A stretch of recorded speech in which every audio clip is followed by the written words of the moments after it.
Hello mga besh! Tara, samahan nyo kami.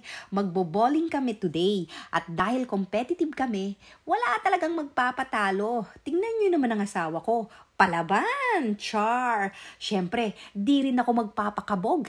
E di wow! Andyan din ang pamangking ko na feeling professional din. Mapapasana all ka na lang talaga. Ganito talaga kami. You can be whatever you want. Ano daw yun, Char? Etong asawa ko talaga, di rin talaga magpapatalo eh. Siyempre no, hindi rin kaya ako magpapatalo. O tingnan nyo.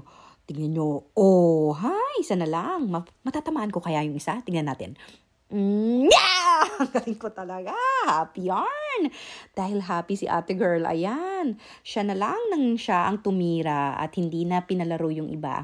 Pero alam nyo ba, hindi pa rin naman ako ang nanalo dyan. Kasi puro feeling lang ako. Ang asawa ko pa rin naman ang nanalo. Hanggang dito na lang. Bye!